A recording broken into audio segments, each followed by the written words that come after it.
What's going on? This is Kyle, ColdSpringMotel. You're watching Purple World. Said he slipped, she tweaking. Got me a badge on, she had Puerto Rican. I only call her phone up on the weekend. What's good, do over don't Purple World episode 96. We're here today with a highly recommended guest over the past year and a half, I'll say. Another Phoenix Down member, Mr. Kyle ColdSpring, whatever. What do you want to go by? We'll go by Kyle for now. Just go. I'm gonna refer to you as Kyle, but I'm like people watching this. I don't know what they want to refer to you as. I go by Kyle. You can call me ColdSpringMotel. People call me Cold Spring, or whatever you got. I always hear people refer to you as Kyle ColdSpring, but what's good, yo? I'm chilling, man. Thanks for having me. Yeah. It's cool. Thank you for coming on the show. Thank you for coming fucking after a ride straight from New York. Yeah, man, no problem. What were you doing over there? Just recording, working, shit. Recording. Yeah, You been going over there a lot? Yeah, I've probably been going there like 3 or 4 times a month Goddamn. for the past couple months, yeah.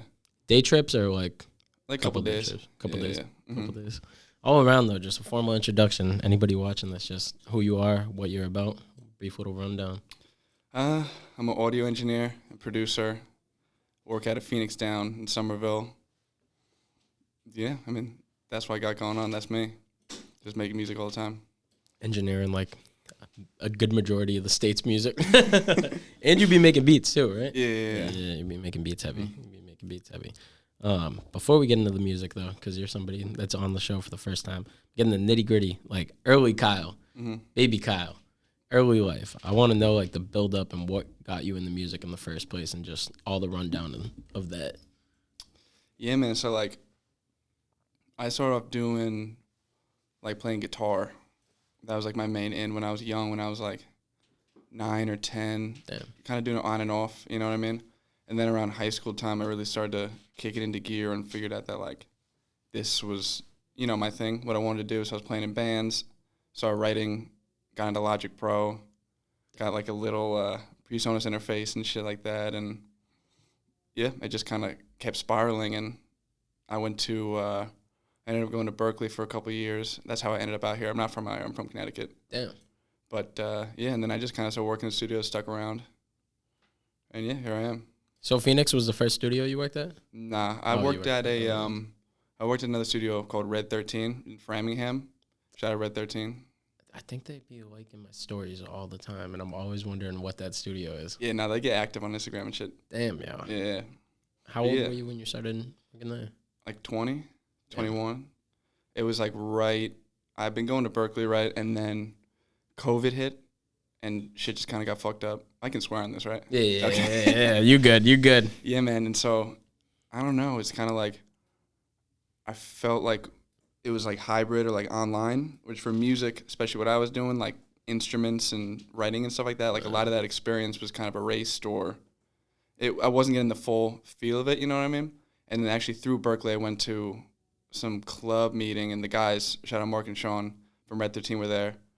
Started interning there eventually, and then a spot opened up, and so they gave me a shot, and worked out of there for probably like 9 or 10 months. Damn. And then made my way over to Phoenix, and I've been there for almost 2 years. Damn. Yeah. Damn. So what made you switch? And it's crazy that you were playing guitar for that long. That was when you switched to engineering? You didn't have any previous experience, really? I just wanted to make songs, and I felt like I wanted to learn how to do it. You know what I mean? I didn't want to go to a studio. I wanted like that control, and just to kind of experience it, feel what it was like to cut records and do all that. So it started off like being like 18, 19 in my parents' house with my boys, like just making whatever, recording guitar, recording like, you know, fake drums, keyboards, whatever, just figuring out like how to write a song properly, like how to cut instruments, like what is comping, what makes a vocal sound good. And then so like most of the shit I learned from engineering early on was like YouTube and trial and error. So right off rip, you would say you weren't just focused on the engineering itself. All around, you just wanted to make solid productions, it seems like. Yeah, that's kind of how I am, I think. There's not like one area that I'm like, oh, like I'm just going to do this. You know what I mean? I like to be involved in every aspect, and I feel like engineering of all of the kind of like sub jobs, I guess, is you get that experience in totality, because it's like you have the music and you might be cutting instruments and then you're cutting vocals, but as you're cutting vocals, you're worrying about arrangement and like vocal takes, production, shit like that. So that's kind of how I ended up with engineering, I think, because it gave me a lot of control and a part of that songwriting process that, you know, maybe other disciplines didn't.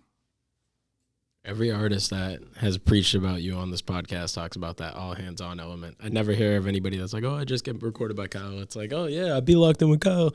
Manny, bro. Every time I talk to Manny, bro, he's just like, Kyle, dog, yeah. Kyle, every time. Yeah, bro. man. That's my guy. I love working with Manny. Manny's a solid ass dude. How long you guys been working together? And I forget, did you do most of the project that he has? Because I heard the project he got coming. Oh up yeah, already. I recorded You all did? of it. Yeah. That's what I thought. That shit. Maybe like less than a year. Damn. Definitely. Damn. Maybe like early summer last year. That's crazy. But yeah, man, he's just like, he's electric. Yeah. Like there's one Manny, you know. And the cool thing about him is like he just has such like a vision of how things are gonna be, and things are gonna be that way. Yeah. You know what I mean? Like it's not like he'll pick a beat and he's like, okay, cool, like it's good enough. Like almost every song we have started as like a beat, whether it was sent to him or a YouTube beat, and then we built out whole new sections, like different drum breaks, you know what I mean? Like B sections, outros, intros. So that's like the fun part of working with him is just I do a lot of production, I do a lot of recording, but it's like together. Yeah. You know what I mean? The whole process. I can't wait for that project to come out, yo. Yeah, bro. That project is crazy. Mm-hmm. Crazy. The intro is about to change a lot of shit. Mm-hmm. That intro is crazy, yo. Do you still play guitar though? No. Yeah, I mean I play Not like as much. in like a production sense, like cutting loops and stuff like that, or a couple of songs actually on one of the Manny songs, some of the Casa stuff, like, you know, guitar solo, intro, outro type shit. A lot of beats where it's like, you know, your guitar chords and stuff, like that's me playing. Damn. Not super in like a performance sense, a little bit here and there, but mostly like for production purposes. Casa you be locked in heavy with too. I was gonna say, because I forgot that he was talking about, I didn't hear his project, but he was telling me that the project he got coming out, you're on. Did you produce everything on it? Or for the most part? For the most part, it's like basically just me and Hunter for the most part. Bro, I never hear people refer to Akachi as Hunter. Like, I do, but mad people I hear refer to him as Akachi, and I haven't heard somebody call him Hunter forever, except for when I'm around Sonic. Yeah, well, Except for when I'm around Sonic. Yeah, man, that project too, like, Casa's one of those guys that, like, I just love doing shit with him. Like, we've been locked in for, like, a grip. I mean, I've been at Phoenix for almost 2 years, and really since I started engineering, like, 2 Marches ago, like, really since then. You guys just locked in. Mm-hmm. I was going to say, who was the artist that you would say is your shifting point, that you started really loving the shit? Because I'm sure, no disrespect to whoever the first artist you were working with, but I'm sure it's not the same enthusiasm you have for the people you work with now. Yeah, dude, I don't know. I mean, I think before the studio stuff, I was locked in heavy with, like, my boy Gonzo. He's an artist. He's a rapper, singer, producer. He's super fire. Him and this dude, Jonah, who's also, like, a producer. And, like, over COVID, like, we really locked in. Like, we went out. We, like, were staying at, like, my boy's crib, like, on the Jersey Shore. And just the whole summer, we're just, like, cutting records, like, just experimenting, trying new shit out. And I think that's when, like, I was just recording a lot. You know what I mean? That's my first experience with, like, real, like, we wake up, we're recording, we're making a beat, whatever it is, like, all day, every day. Every day. And, like, that shit was, like, that was a big turning point for me. In terms of, like, that was, like, oh, this is, like, what I have to do forever. No. You know what I mean? So was that your first time, like, making a full body of work with somebody? Yeah. That was? Yeah, for sure. Damn. So you're basically your first time, really, getting into the shit. You just jumped straight in and did everything right off rip. Yeah. How do you think that helped your trajectory overall? Because obviously it sounds like you had a musical background already. You played guitar, and you went to Berkeley, too, so you already knew about music shit. But right off rip, going from not really engineering to just engineering a full album, being involved with the production, everything, how much of an advantage do you think that put you at versus somebody that's just picking this shit up? Or not somebody that's just picking this shit up, but somebody that just starts out and they just, like, record songs, or they just work at a studio and record songs regularly and shit. Do you think people should do the passion shit first like that? Yeah, I mean, I think it's like it's a mix, right? So it's how you learn and how you feel comfortable learning. Where, like, I'm definitely the type of person where, like, I want to learn shit my own way. Or, like, if I'm in class and I learn something, like, the first thing I'm going to do is figure out how can I apply it to my own thing. You know what I mean? So, like, a lot of the way that I learned was through trial and, like, failing a lot and, like, making shit that sucked, whatever. Or watching YouTube videos or whatever it was. And I feel like that's how you become yourself. You know what I mean? Especially with engineering, like the way a lot of people learn it, it is super like right brain. It is a lot of like technical stuff, and it is a lot of like punching in and like, you know, learning like positive habits is really important. But like learning how to engineer your way, you know what I mean? Where it's like, I don't know, I think people get caught in the trap too much of following a template, like a literal template in terms of like a Pro Tools template, but like in terms of like how they record and how they interact with those artists, because every artist is different. And I feel like the main job of an engineer is to figure out what their process is and fill in those gaps. You know what I mean? Like if I'm recording with Manny, he records a very specific way, and I know how he records, and I know how that's going to go. You know what I mean? And so I'm able to kind of adapt to the song and to kind of how he's feeling in that moment. A lot of it's just sussing out people's vibes and understanding what they're looking for and getting to that point where you can give people what they didn't even realize they were looking for, you know? Like that feeling when you do something like, oh shit, like I didn't even think about that. Like that's kind of what I do it for. Do you know what I mean? So when do you think you felt satisfied with your mixes overall? Never. Never? Still not? Nah, it keeps going. God damn. Yeah. But what point did you feel like you had a solid product that it was worth like charging people for type shit? I'll rephrase it that way. Maybe like a year ago. A year ago? Damn, Yeah. Really? Yeah. What the hell? Yeah, man. I don't know. It's I try not to get too like, I'm always trying to push forward. Yeah. You know what I mean? And get better and adapt. And it's like the better you get, especially with something like engineering, the better you get at it, the more critical you are of your work because you understand it more than maybe you did when you were younger. Like you're younger, you're doing a mix, you're like, oh yeah, this is cool. And you get better at mixing, and so now your ear is better. And so you can criticize yourself more effectively, I guess. But yeah, probably like a year ago, 2 years ago, something like that. What do you think the best ways people could learn engineering is overall? Because the YouTube video, I feel like 90% of people I know that are engineers, that's like the most effective method from what I've heard. Yeah, definitely YouTube videos just to get like an understanding, because it's a lot to learn and it can be very confusing. Like understanding like EQ, compression, like how that shit all ties together. It's like very overwhelming for a lot of people. It just takes time and trying. You know what I mean? Just doing it like day in and day out, you know, recording different types of people, listening to music and being like, oh, listen to a rap record or listen to like a dance record. Like, how are those mixes different? And if they're different, like, how are they different? How do they achieve that difference, you know? I would say just trial and error. What would you say your favorite genre of music to work on is without people getting mad? I don't know. Probably hip-hop right now. Hip-hop. I just like the speed of it. Like, the recording process is just very, like, it's fast-paced, it's very exciting. And that's just kind of what I've been on for a grip right now. But, yeah, I would say so. Who are some of your favorite artists that you're working with right now? Or also, too, I'll rephrase that. Instead of saying that, it's literally the start of a new year right now. So just a year recap of some of your favorite accomplishments, some of your favorite things you worked on, even if they didn't see the light of day yet. Just recap of 2023, basically.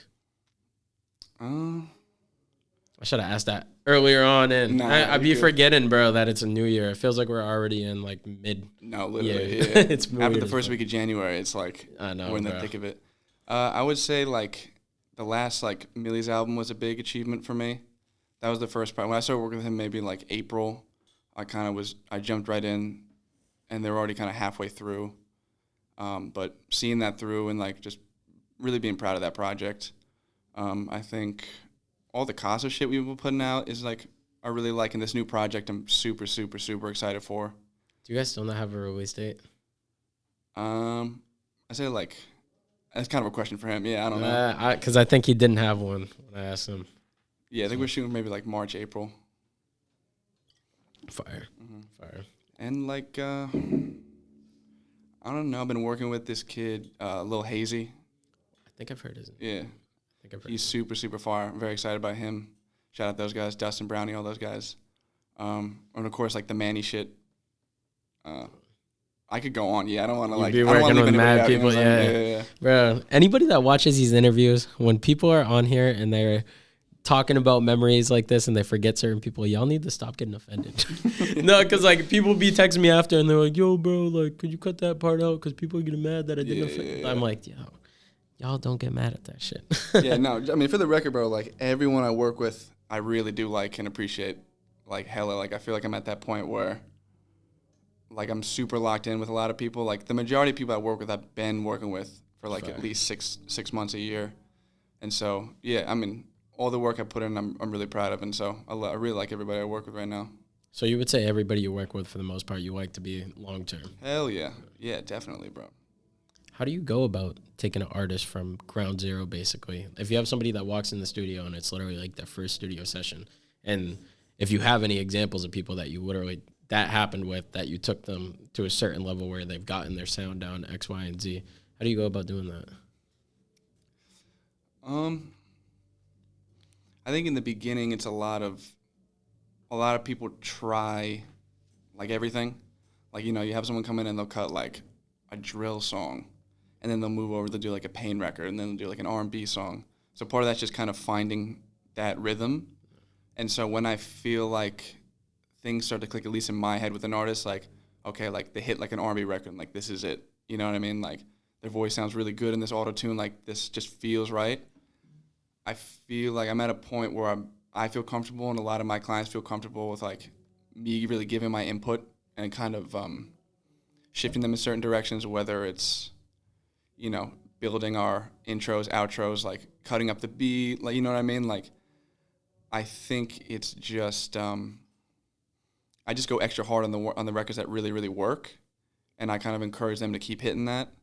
And over time, like it might take 8, 9, 10 songs, it might take a couple of sessions, but like seeing somebody grow and become more comfortable with the recording process and like feeling good in what they're doing, like that's kind of when I know that like things are really starting to click and work, you know? Yeah. Would you say that's your favorite part of it, or one of your favorite parts of it? Yeah, man. I think my favorite part of working at a studio is seeing those artists who come in and like have never cut anything before. You know what I mean? And then, you know, 6 months later, like they have an EP out. Like that's like a really good feeling, and like being able to give somebody, you know, because everyone's record is like a reflection of themselves, right? Like as an engineer, like you're handling people's like feelings for real. Like, you know what I mean? Like people are spilling out like their soul onto these songs. And so if they can trust you with that and you can give them a product that they really love, then you're doing something good. Engineers are literally therapists. Literally therapists, yeah, bro. Literally therapists. What would you say though? Last recap question, kind of. What do you think your biggest lesson was? If you had one takeaway from 2023, or multiple takeaways? I would say like adapt. You know, not to get too stuck in one way of thinking or like one way of doing things. Because especially, you know, since I've been in Phoenix, I started managing the studio in May, and like a lot has changed since then. Like a lot of good shit, a lot of you know, more negative, more tough situations, and so I feel like I've grown in a lot of ways. But like the main way is that, you know, whatever situation gets thrown at me, I can like assess and adapt to it. You know what I mean? And find some sort of a solution without panicking or being like, oh, this is the one way to do this or handle this situation. Like I feel like I've just been learning a lot kind of in that realm, dealing with people, like customer service-wise, dealing with clients, you know, because clients come and go. But the more you work with people, the more, like, your clients, you get to know them over time, right? So, like, if you have someone come in 6, 8 months, they come in, like, once or twice a month, like, that's, like, a lot of time. That's, like, hours and hours and hours you spend locked in with this one person, you know what I mean? And so even in an engineering sense, like, learning how to adapt your process to something that works for them. Like I was saying before, like everyone I record is like mad different, and like they might punch in a lot, or they might do like 5 takes in a row, and then I got to pick the best one. They might do comps, you know, or I got to chop it up after. They might want auto-tune, they might want Melodyne, they might not want either of that shit, whatever it is, but just kind of being prepared for any situation and making it work. I was going to say, because that perfectly leads into my next question. Managing Phoenix, bro. How the fuck has that been? Because you're saying only a year ago is when you felt like really confident. How many years you been engineering? Because you were saying a year ago maybe is like when you felt confident with it. 4. 4 years? 3 or 4 years, yeah. So 4 years in, and then you're managing a studio. Yeah. I'm sure that's a big shift from just being an engineer and doing passion shit before and then working at your first studio. How's that whole experience been overall? It's been super rewarding, man. I feel like I was saying, it's just like a lot of growth. Because, like you're saying, it's one thing to be doing like your passion, right? Like you're just like recording people all the time, whatever. Then you start charging people money for it and like making a living off it. And then you're, in a situation where you're essentially managing 10 other people who are doing that on top of you already doing that. But it's been cool, man. I mean, everyone at Phoenix everyone at Phoenix, like everyone's fucking great, super, super talented, super cool. So it's like a family over there. So we have like bouts once in a while, but I think like everyone really cares about the studio. That's one thing about Phoenix that I think anyone who's ever been kind of picks up on. Like we're all close and everybody's just really trying to do like something good, I've never met a bad Phoenix Down person. That's what I'm saying. I never have, I never have. Super hardworking people. How do you guys keep the friendship-work balance? Because I'm sure, like, the one tricky part that people don't talk about, well, people do talk about it, but people also don't talk about it. When you're friends and you guys also have to run a business together, sometimes, like, the lines get blurred, but what's the line, would you say?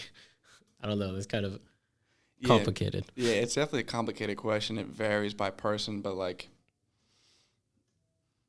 at the end of the day, we try, although, like, we're kind of all in this business together, everyone has a level of independence, like they book their clients, and when they're in their sessions, those are their sessions, and like no one's really interfering with that.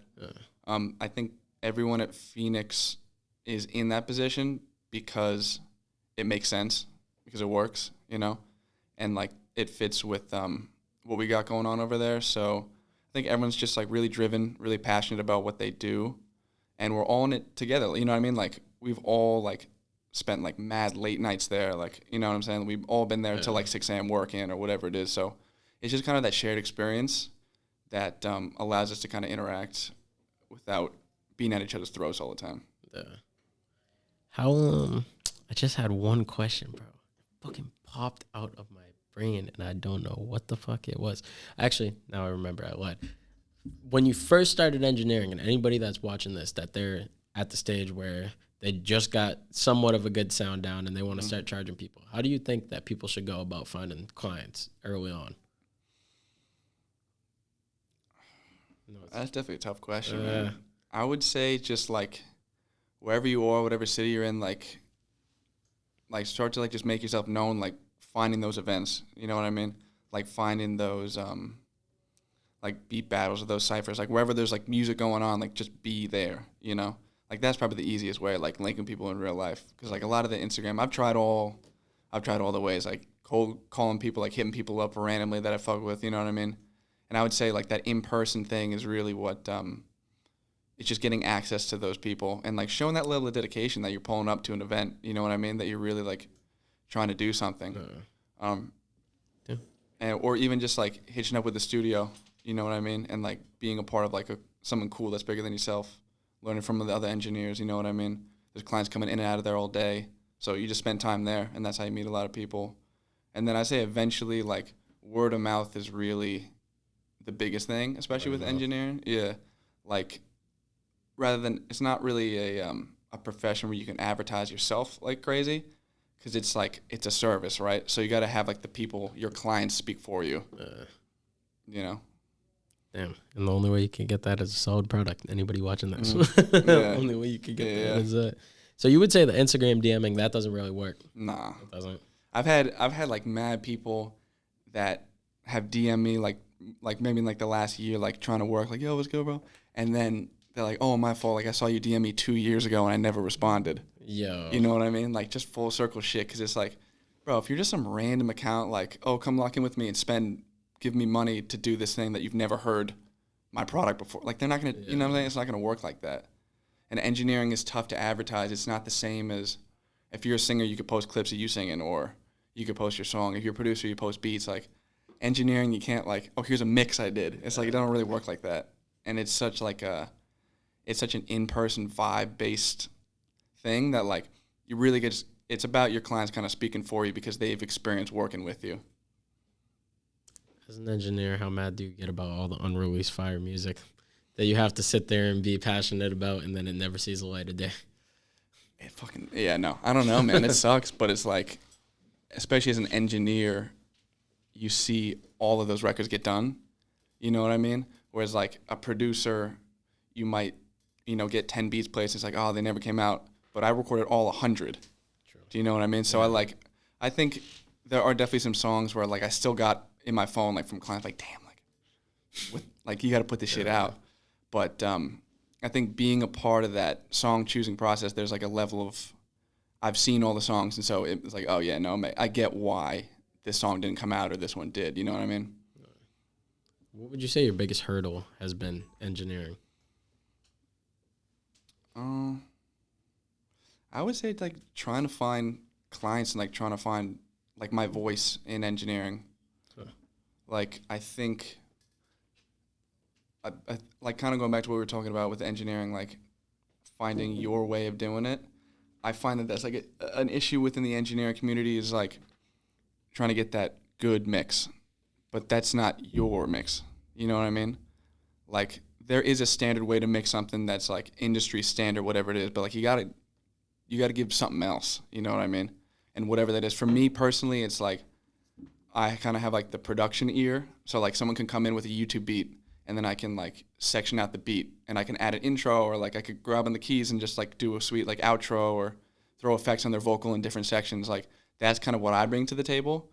And other engineers like we have at the studio, like they might be a great songwriter, so they can help write those songs. They can give really good vocal notes in production, able to interact with the client. So like if they're trying to do like a ballad or some shit and like their voice isn't that good, if they've never written it before, like they can kind of fill in those gaps and help that person like feel more confident in what they're doing.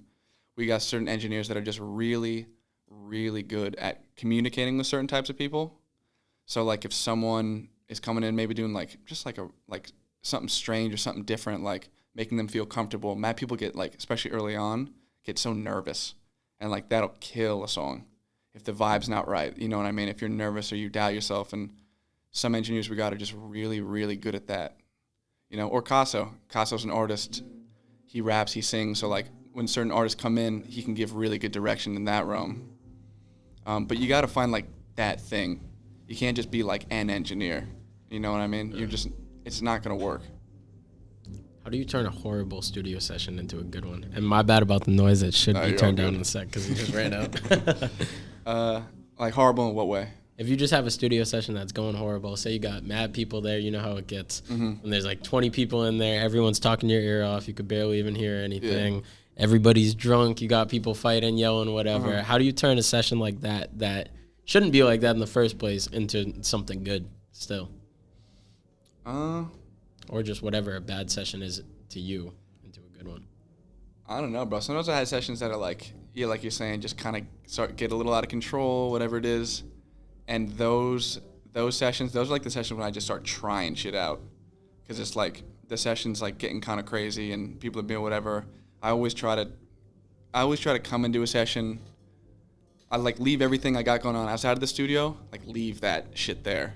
So when I come into the studio, like I'm just trying to do the music shit, you know what I mean? So if a session's being weird or whatever it is, like maybe I'll just start trying out new techniques I've been practicing, or like, oh, I saw a video about this plugin, I'm just gonna try this shit out. Yeah. So even if shit's not going my way in like a traditional sense, it's like, how can I turn it into I can still get something out of it. The client can still get something out of it. I always try to approach sessions from that point of view.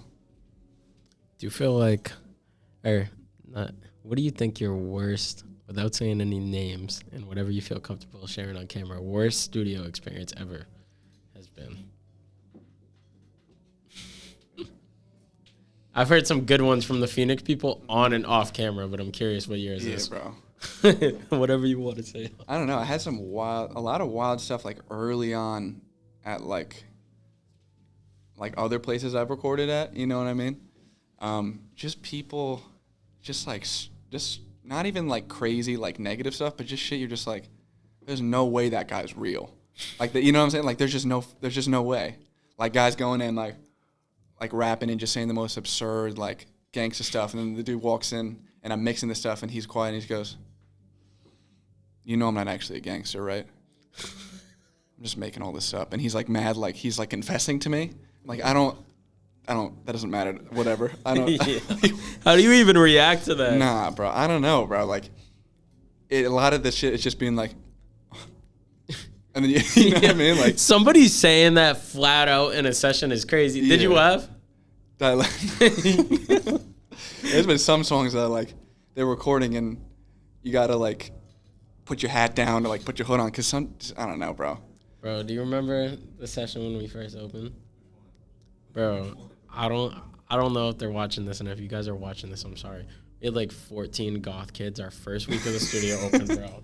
Like 14 goth kids, I'm not even kidding you, book like 16 hours of consecutive studio time. Hell yeah. And half of them were on acid, and one of them was up. Was it 5 or 6 days? Like, it was like 5 or 6 days straight. This dude was tripping nonstop for like 5 or 6 days. And then he went in and like literally they were playing the beat off YouTube, and this dude like tried to one take it and thought it was recording. He's like, came out the booth. He's like, yeah, there's fire. He did that shit like 3 times, bro. But that session was fucking. Yeah, bro. Those are the sessions that make you like a real like engineer, like you're like a good engineer. Like the amount if you can turn like a just absurd session into like a halfway fine session, like that's half the battle. Yeah, dude, like, that one, bro. I'm not even an engineer, but the dude engineering, because I brought that up because that was one of the laughing ones. We weren't even able to save them. No. That like, one was awful. Yeah, no, shit like that. Or like people get so nervous, they start crying. You're like, you've had that happen? Yeah. God damn. Yeah. A guy was like rapping and he couldn't catch it. And he was just like, I don't know what he was doing. He just every time he'd become like covered in sweat. Like he was on a run, you know? And like, I don't know, how nervous I don't know. But then he's recording whatever, and he's almost crying. He's like, I don't think rapping's for me, dude. Damn. And I was like, what do you get? What are you supposed to do? This is what I mean by engineers are legit therapists, bro. Because Jesus Christ, dude. That's what I'm saying. People spill their shit to you. That's you know? crazy, though. Yeah. That's crazy. Crying during a session. If anything, I've heard people cry after a song, but not like because they can't make one. God damn. Yeah, because you can't make one, exactly. Yeah. How do you help build confidence in an artist if you're not passionate about their music? Because that's a part about engineering that a lot of people lose love with the shit is working with people that they're not necessarily passionate with their music. But yeah, because I try not to attach myself to if I like the music. Yeah. It's like I've worked with people in the past that like, especially early on, if they've never recorded, like the songs are not going to be that good. But if I feel like they're really trying and like it matters to them, like if a song matters to you, then it'll matter to me. You know what I mean? Like whether the song's good or not, if I feel like this is like really what you want to do and you're really trying, like I'll match that all the way. You know what I mean? So even if the song is like ass, like I'm still going to like go as hard as I would with another session, you know what I mean? Because you never know, that person might come in once every couple of weeks for the next 6 months and then turn out to be really great, you know, and you kind of help them get there, or maybe making the music help them get through some shit outside of the studio, like really like improve their life in some way. Like just because the music's not that good, like I don't want to give up on somebody like that. What are the strengths you see in artists that make you really want to lock in with somebody? Like passion, like really like, you know, giving a shit about what you're doing. And just being like a decent person, you know, like being polite, being like, you know, being good to me, good to the interns, paying on time. That's really it, bro. You know what I mean? Because the music, like, that can come with time. You know what I mean? Like, you can get better at music, but like, if you're just a shitty guy, that's not gonna get better. And I don't want to be a part of that.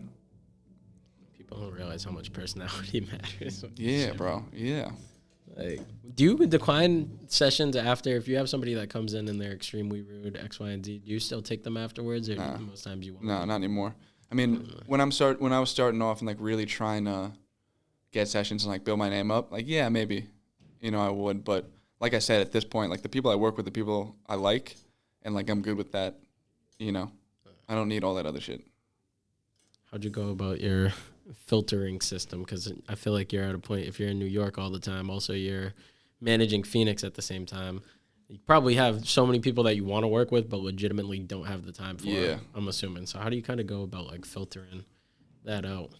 I don't know. I think the people that I like, I've been able to build like a good relationship with, in terms of like, like just good communication, just letting people know what's going on. If I got to cancel a session, if I got to move around, whatever, like just being transparent about it.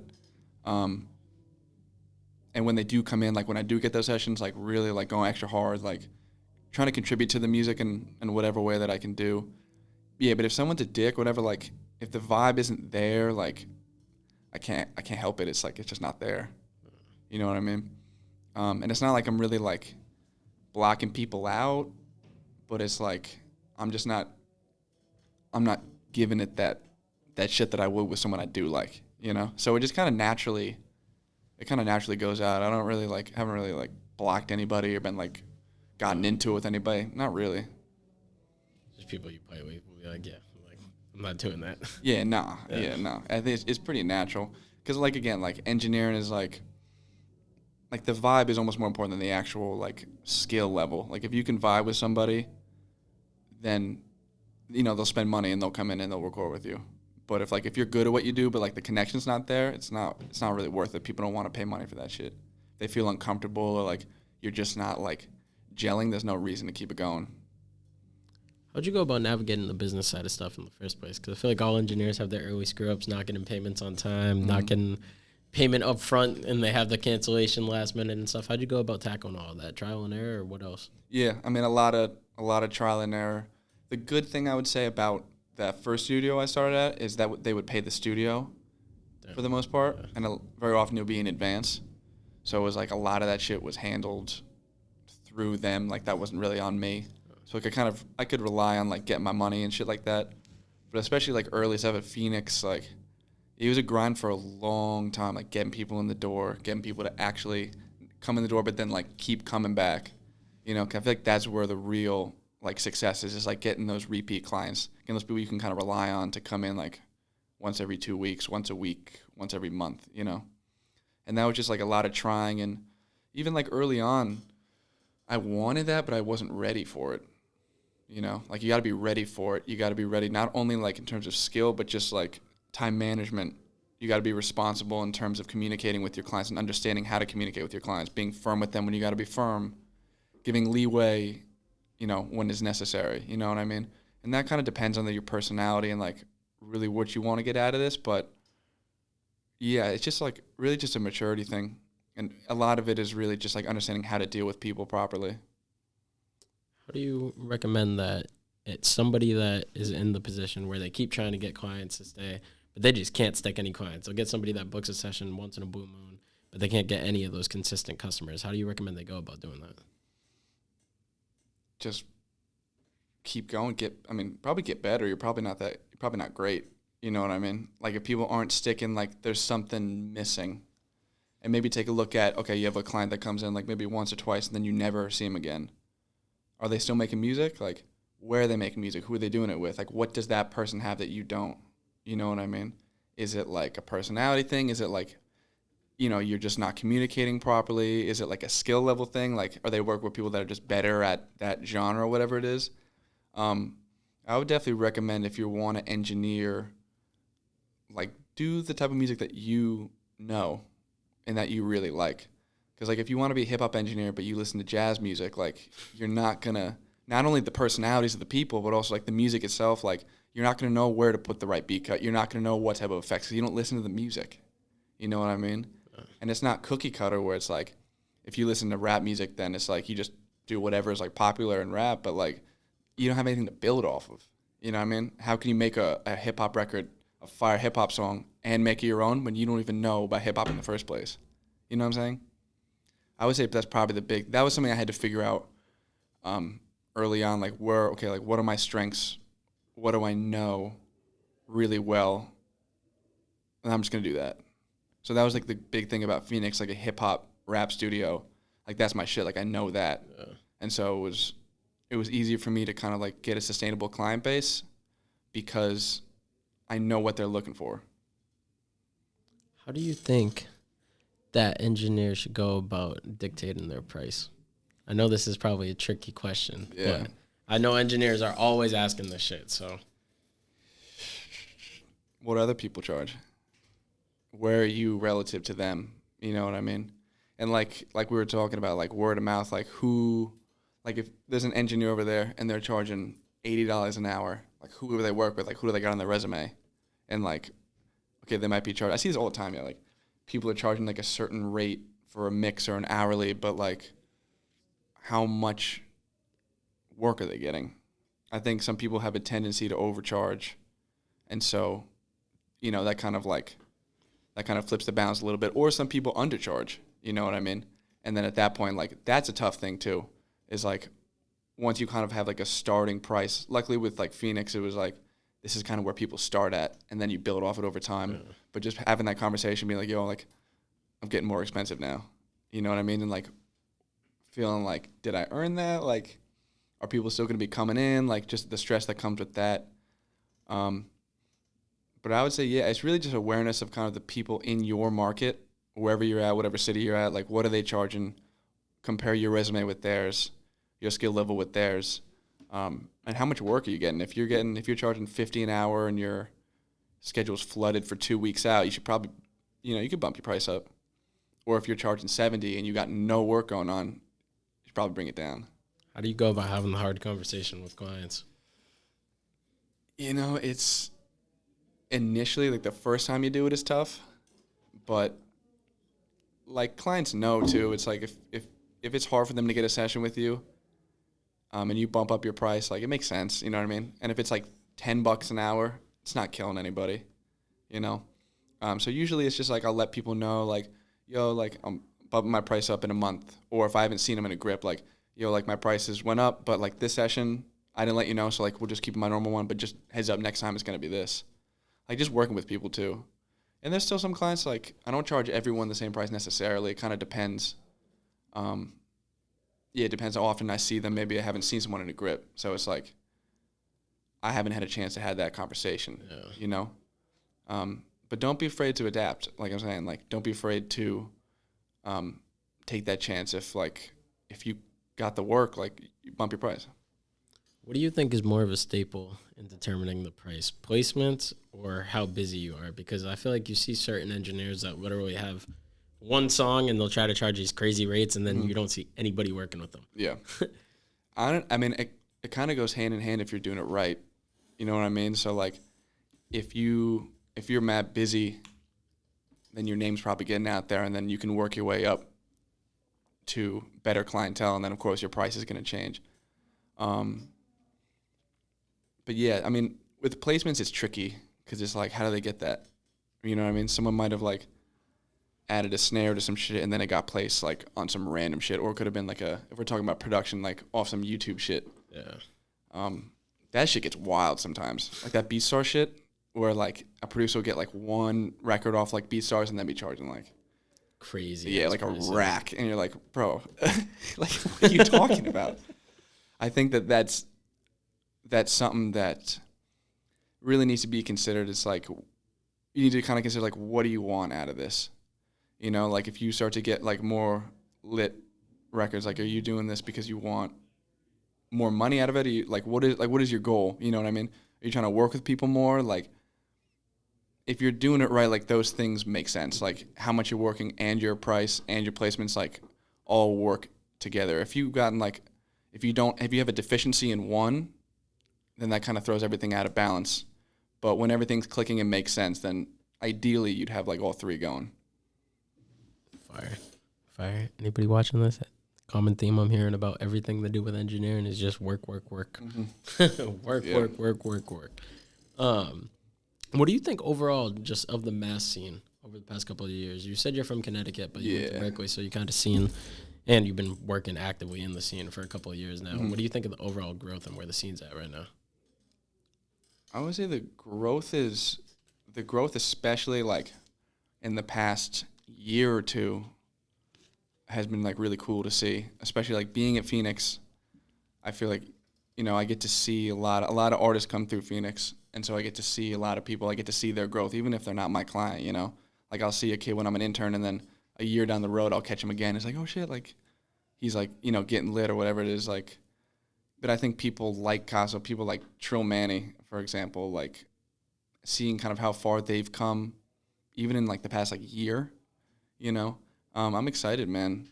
We recently just started working with, you know, like Master of the Chamber. Yeah, You ever heard yeah. of them? Yeah, so we recently started working with them where we're getting, so basically every competition they have, there's 8 contestants, right? And so the top 4 contestants come by the studio like a week after the competition and just kind of cut records and shit like that. Damn. So we just started doing that.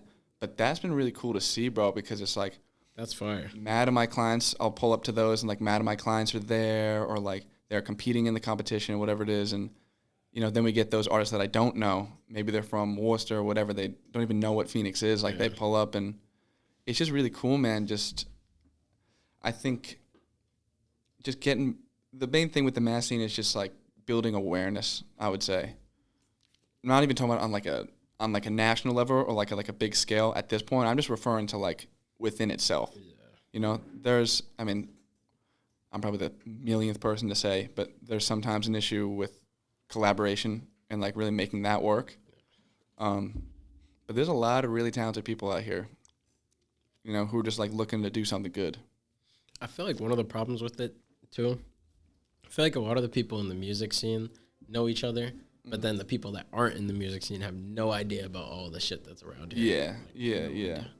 I mean, yeah, that comes down to awareness, and there's maybe not too many avenues in like Boston, like nightlife or entertainment, like outside of music. Like in terms of the music creation process is one thing, but like clubs that are playing Boston music, like radio stations playing Boston music, like compared to other cities, I think we lack in that to a certain degree. And so it's like you're saying, like people that live out in Boston, like someone picks someone random off the street and they say like name like 3 or 4 artists like coming up in Boston right now. No idea. You know what I mean? Yeah. Maybe they'll say like Mills, they'll say like Bia or Joyner. But in terms of like real like people that are out here like building fan bases, it's tough. Yeah, it's definitely tough. Speaking of the different areas and shit, how effective do you think traveling as an engineer is? What do you mean like effective? Like, do you think that as an engineer you need the travel to make connections and stuff, or do you think you could stay in the same area? I mean, I think it depends. I would say traveling is definitely like being available to travel is super important, because, you know, you open up your client base to, you know, infinite times depending on where you're going. I like traveling, you know what I mean? I like traveling for work and, you know, seeing different scenes and like, you know, going out to New York and doing different shit out there or going to Atlanta, whatever. I think it's important to have that ability, but in terms of how much does it determine your success, that just kind of depends. Because I know mad engineers, producers out here that, you know, are like award-winning, like platinum plaques that just have always been out here. Damn. Yeah. And that's another thing with like Massachusetts, bro. Like there's mad people out here that are like really, really, really killing it.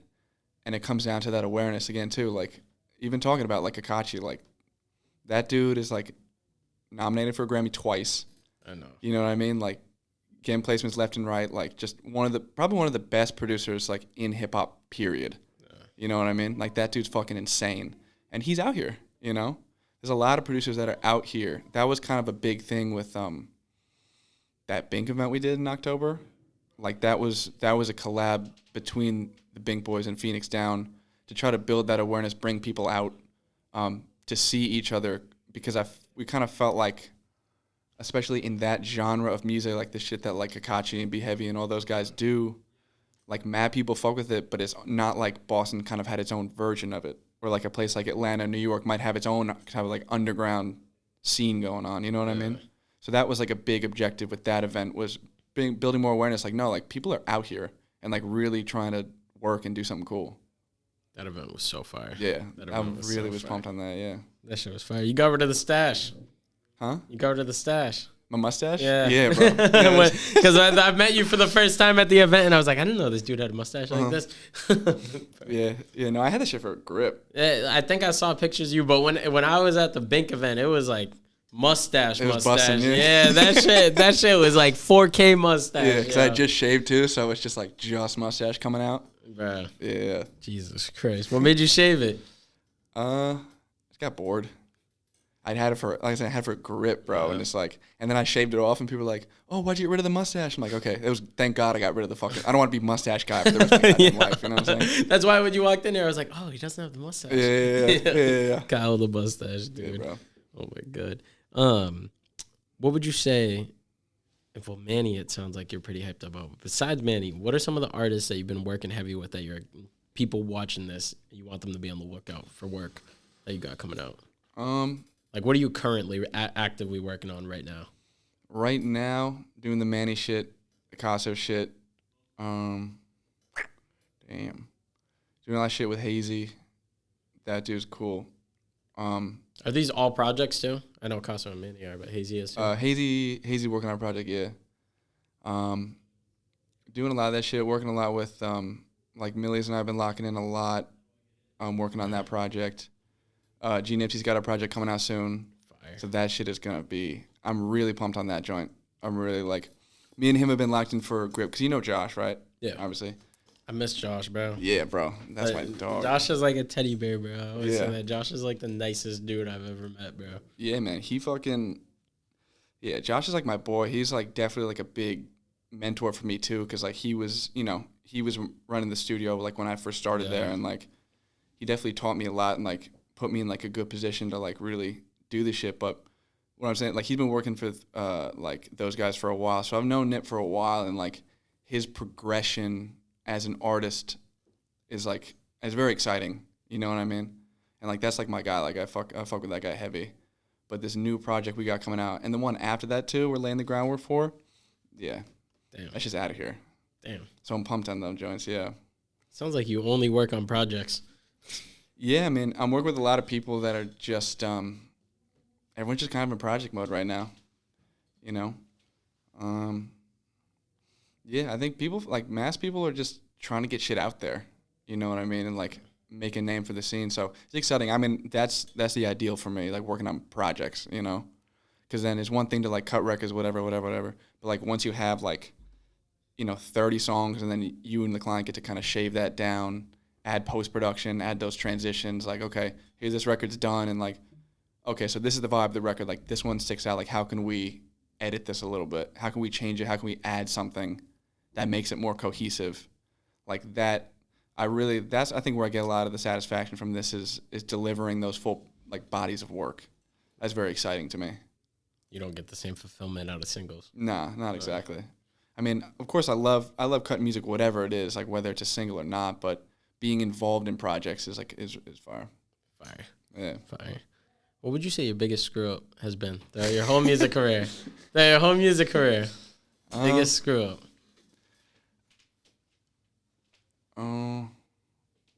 I think a lot of like the early career, like getting into this, like I didn't put myself out there enough, you know? And that's still something that I personally, I know a lot of like engineers, it's like it's tough to navigate, but I think I had a lot of trouble like really putting myself out there, like really going to events, like feeling confident in what I was doing. And I wouldn't say that I regret it, because it's just kind of how it goes, and everyone's got to go through it. But I think there's a lot of opportunities I could have gotten myself, or, you know, maybe further along, whatever, that I kind of opportunities I let go or didn't take full advantage of, just because I kind of struggle with figuring out how to do it properly, or, you know, thinking there was a way to do it properly when there's not. You know what I mean? Like whatever works for you, whatever. But I was kind of afraid to try, especially early on. So you were kind of like by the books with everything. Yeah, I think I was by the books, and I think it was just a lot of like insecurity and fear that people weren't gonna like it, or people were just kind of gonna reject what I had going on.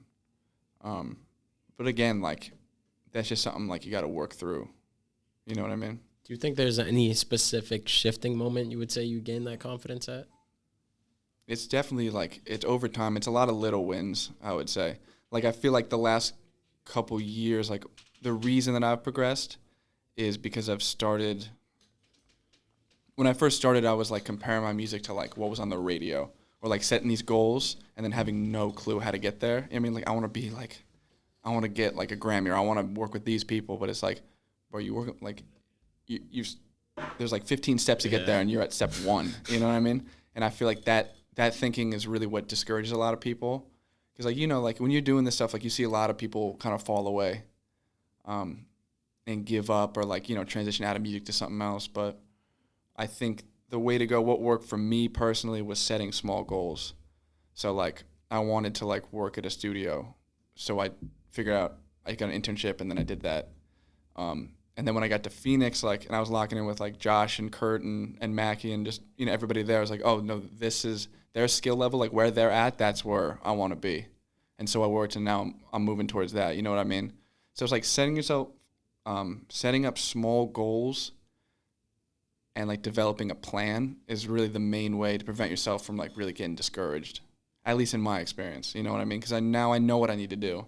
And once I have that objective, then I know I can do it. What would your message be to anybody that's getting into the music industry expecting instant gratification? Good fucking luck, bro. Yeah, it's just not. This shit is like, it's, you know, I mean, I'm definitely the 1,000th person to say it, but, like, it's a ton of, every overnight success is, like, people are missing out on years and years and years and years of every single day, like, taking shots in the gym, like, sessions on sessions on sessions, like, a million nights up till 6 a.m. recording about songs that might never come out, or an artist that you know, you don't work with no more, or just whatever it is. But it's like, it takes a lot to kind of, it takes a lot to get started. It takes a lot to find your voice. It takes a lot to get better.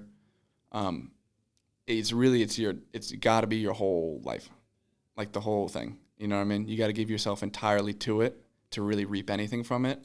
And that might take 4 years, 5 years. Like, it never, if this is, I don't know, like, the way I think about it, bro, is like, if this is what you want to do for your whole life, like, if you're in music, bro, and you want to be doing this until you die, you want your peak to be at 25? Do you know what I mean? Because then we're talking about 35, 45 years of down. Like, that makes no sense. You know what I mean? It's a constant process. So, like, I don't feel like I do it for the achievements. I feel like I do it to do it. You know what I mean? Like, I still want to be in the studio making songs when I'm 60.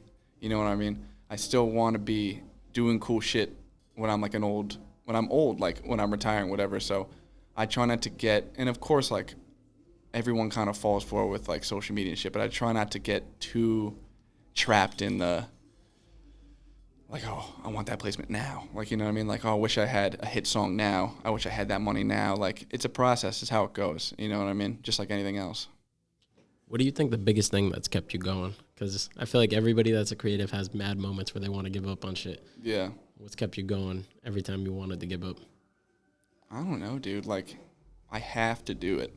Like, this is, like, I feel like I made the decision, you know, when I was, like, 19 or 20, like, this is what I have to do. This gives me a feeling that's, like, better than being happy, kind of. You know what I mean? Like, there's something about it that's, like, this is what I'm supposed to be doing. So even when I want to, like, really want to quit, like, I can't do it, you know? Because shit's going to get hard, and I know shit in the future is going to there's going to be a lot of real cool shit, and there's going to be a lot of really tough shit that's still coming up, but, like, it's par for the course is how it goes, you know? Damn. We're coming right up on an hour. I don't even know if you realize. Bro, you've just been spitting facts. It's funny because, like, I don't even have to make any elaborations because I'm just like, damn, this dude just spitting, like, fact after fact after fact for these motherfuckers. But I got to get a couple of advice questions out before we end it off. A couple of advice questions. Number one being, anybody that's engineering and they're just getting started out with this, what would you advise them to do first? And I kind of want you to give them, instead of normal, just typical advice, like a list of steps, basically. If somebody hasn't even engineered a song, say they literally just have a laptop, they got a mic, and that's it. How would you recommend they go? What steps should they follow? I would say, like, especially early on, like, whatever program, whatever materials, whatever DAW you have, whatever, like, interface you have, like, it doesn't really matter.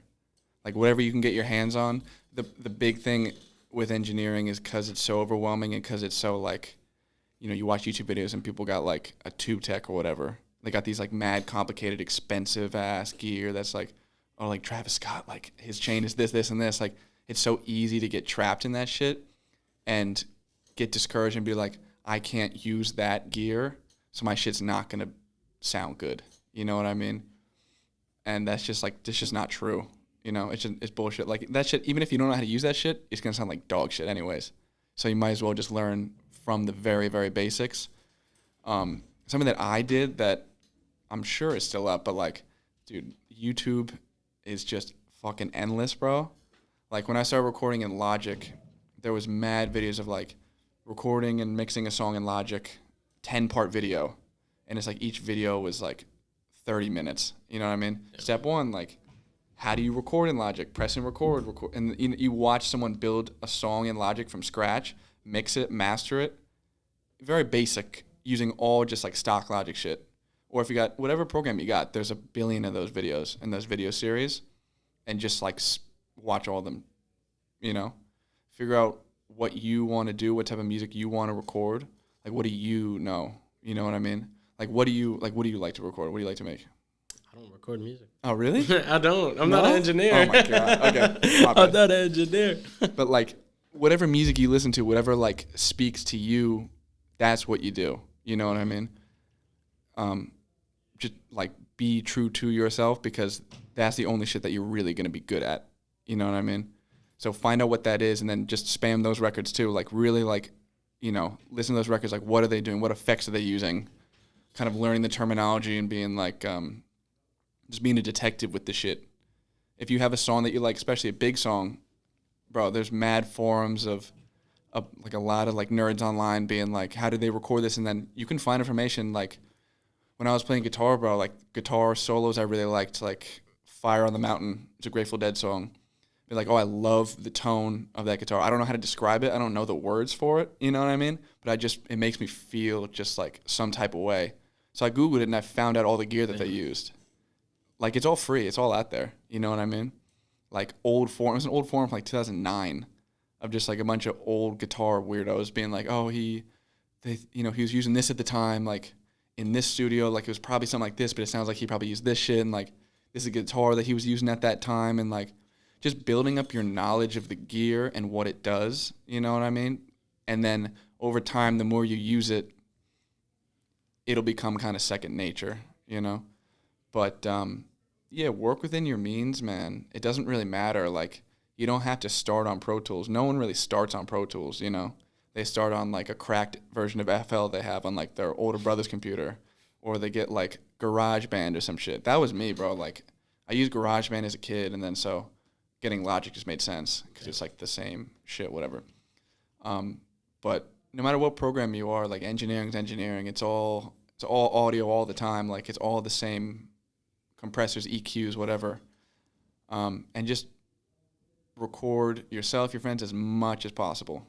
You know what I mean?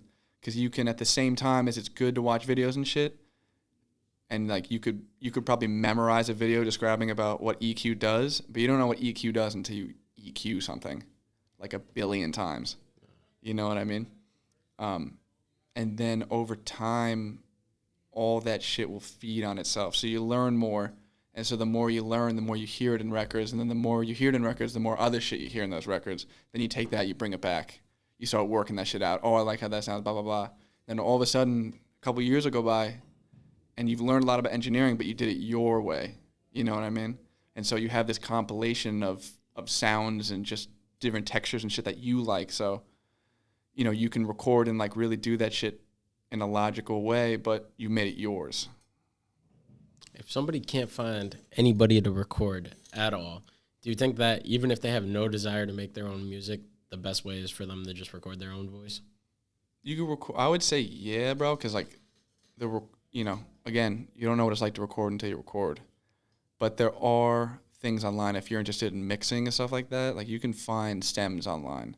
Like you'd be surprised. Like there's websites where like I forget the names. I've done it before, but like Wolfpack. This is a random example. You ever heard of the band called Wolfpack before? No. They're like a weird indie jazz band, whatever. And sometimes, I don't know if they do it routinely, but I remember for one album, they posted all the stems online. Jesus. Yeah. So, like, there's ways you can, like, you can get shit online, you know what I mean? Or a lot of the videos I'm talking about where they break down a mix, they put, like, a link to the stems in the bio. Damn. So that you can mix along with the video. Damn. Like, I've done that, like, shit like that. Like there's so much more out there than you would even think, bro. You know? So people don't got no excuses. No. People do not got no excuses, man. Yeah. What would you say your biggest complaint about engineering is? Biggest complaint. I want to say, in some senses, like it's a little underappreciated, you know. But I think inevitably it's going to start turning. Like for the longest time, people were talking about how producers didn't get credit, and like they still, in some ways don't. That it was all about the artist. But now, producers are in a lot of ways bigger than the artists, yo. Like, especially in hip hop music, like producers are the A&Rs. Producers, you see Metro putting together tapes, like Kanye, producer, become an artist, like, and kind of blurring the lines between artist, producer, curator, whatever it is. And I think in more recent years, like engineering is starting to get that light, especially with people like Ali, with people like Baines. Like the engineering community online has been getting really strong, and like now there's like famous engineers, which like was like It's crazy. You know what I mean? Like, of course, people like if you're an engineer, you know those engineers, but now it's just becoming more common. And the cool thing about that community is, especially with things like Discord and YouTube and whatever it is, like if you subscribe to Ali, who mixes, for anyone who doesn't know, like all the TDE shit, like Kendrick, Damn. like all the biggest people. I didn't even know that. Bro, you go on Discord and he's mixing a song on Discord, and he's mixing like a Gunna song on Discord. That's crazy. And so you just watch what he's doing, and then he posts them on YouTube. Damn, bro. You know, like there's a lot of ways. Like getting a peek behind the curtain is easier than you might think, and that might be confusing too if you're just starting out. I wouldn't recommend those because that, they're moving pretty fast and explaining like processes that are a little bit more complicated. But yeah, I mean the knowledge is out there. You know what I mean? You kind of got no excuse a little bit. Like there's so much shit out there more now than ever. Even with Discord, bro. You join those servers. There's like tens of thousands of other people like you in those comment sections, sharing songs, sharing mixes, getting feedback on mixes. Oh, I mixed this up, blah, blah, dropping stems, whatever it is. Like, there's ways that you can find those communities, even if you don't want to record yourself or you don't want to make music. Like, there's ways to find music to mix to get yourself started, at least. Why do you think so many people come up with a million different excuses on why they can't? That's how people are. In any discipline. You know what I mean? Like, that's just how people are. For some people, because it's not right for them and it just wasn't working out. But engineering's like not, people think it's just like any music shit. It's like glamorous and it's like, oh, I'm making music with blah, blah, blah. Sometimes that shit really sucks. And it's like really fucking hard. Especially you got, clients you don't like screaming at 6 a.m. and you know what I mean? Like it's really fucking tough. And just, again, you got to like throw all of yourself into it. And if it's not right for you, like, then you're not going to do it. This won't be a good closer question. And I'm curious what you have to say about this. Do you think that engineering, because I feel like I'd say the number one, artists I feel like is the number one that people just get into it for the wrong reasons. Mm-hmm. But I feel like people get into engineering purely to make money. Do you think that is valid for somebody to pick it up just because of that, or do you think that there has to be passion? Is it possible to have no passion for it and still be like an engineer that's what you make your living off of? Not no passion, but like, I don't know. There's a lot of like, I'm not like a purist about, I try not to be like a super or whatever about shit. Like there's some people that like, you're not an engineer if this, like if you're like just trying to make money off it. Like engineering too is like, if you're just trying to make money, you pick the wrong thing to do. You know what I mean? Like to get to the point where you even start making money is like, we're talking about years of training to get to that point, So I think by the time you even hit that, like, if it wasn't right for you, you would have tapped out, And I think some people are more suited to engineering. Some people engineer kind of as a side thing to be in the studio more. Some people engineer because they love engineering. But then also that can mean a million. Like, what about it? Like, do you really like mixing? Do you recording? What type of record? Like, I think that there's so many ways people can interact with engineering. It can mean so many different things that, I don't really try to think about it as like, if you're not an engineer unless if you're making money and like you're making shit that people like, and people feel good about the records they're doing, then whatever gets you there, that's cool. That's cool, man. Like, you know. You got anything else you want to add on? Fucking, if you want to engineer, just start doing it, man. How do people get a job at Phoenix? I'll throw that in at the end. If anyone's watching this and you got a kid that's watching this, that's like, I want to engineer and I want to be an intern over there. You could just hit me on Instagram. You can hit the Phoenix email, either one. We just hire through our internship process, just so you get like a handle on the studio and shit. But yeah, hit me up. Fire. You don't got anything else you want to say? I'm cool, man. Thank you for having me. Bro, thank you for coming on the show. Yeah, man. I appreciate it, especially coming straight back from New York. Like I said at the beginning, bro, I can imagine you're probably dead as shit and you still managed to pull up. So I seriously appreciate that, bro. Yeah, this is fun. Hey, bro, I'm happy. I wish, because I fucking had to cut I'm literally gauged that right. You got to be out of here at 10, so that's why I cut it short. But I'm not even short because I've been doing them an hour, but I wish I could ask more questions. I'm going to have to do a recap because it seems like this past year you just got real busy, so I'm sure this next year is about to have a lot of shit. Hopefully, man, yeah. If there's one thing, because I know you gave a couple different bodies of work, but if you have to say one thing for them to look out for that's coming soon, what could it be? This will be out next week, so I don't know how soon, if any of your music will be out. Who the fuck is Trill Manny? It's coming soon. Okay. Look out for that shit. Okay. We got a single. I think his single's coming out on Friday, I think. Really? Yeah. I don't even think did he post that? Something like that. I don't know. It's coming out soon, though. Damn. I say that's like right on the horizon, and that's an ill fucking record. Yeah. Yeah. Bro, that whole tape, I heard it like a month or two ago, I think. I think I heard it like the week before the new year started. Okay. He sent me it on a SoundCloud link. Yo, that shit is fire. Bro, that intro, we're at the end, and I already talked about this before, but that intro of that project, bro, is fucking crazy. I think, yeah, that's my beat. Or It we made that one together. Yo, that shit is fucking fire. I literally said that to him after I listened. I'm like, the intro stood out the most. Yeah. I love the intro of that shit. No, bro. that shit's going to be fucking awesome. You encapsulated the energy for an introduction to a Manny project perfectly. Appreciate on it. that shit. Yeah. Perfectly, bro. But appreciate you coming on the show again. Yeah, man. Appreciate you coming on the show, dog. Everybody watching this, go follow Kyle. His Instagram is going to be in the description. Or you can say it yourself, too, for anybody My that's Instagram too is lazy. ColdSpring.Motel. Oh, yeah, good reminder. What's a Cold Spring Motel? Huh? Why is Cold Spring Motel the name? It's just like the street near where I grew up, and there was a motel on the street. Damn. There you go. Simple meaning. Mm-hmm. I didn't know if it was some like intricate ass story, but little sentimental piece. I know people were probably wondering that. Yeah. But yeah, typical YouTube outro, corny shit. Follow Kyle on Instagram. Y'all already know the drill. Like if you haven't liked. If you haven't, I don't know what the fuck is wrong with you because you're an hour, 10 minutes into a video and haven't pressed the like button. Yeah, it's bullshit. Yep. If you're a reoccurring watcher, because every single time I have people watching the videos and I see the rates of people that aren't subscribed versus are subscribed, smash that fucking like button if you made it this far. Please smash that like button. And yeah, that's been episode 96. We'll see y'all next week with Hawes. Hawes is the next episode. That's what it is. Peace out, motherfuckers. Said he slipped, tweak. Got me a bedroom, she had Puerto Rican. I only call her phone up on the weekend. Got a hoe geek.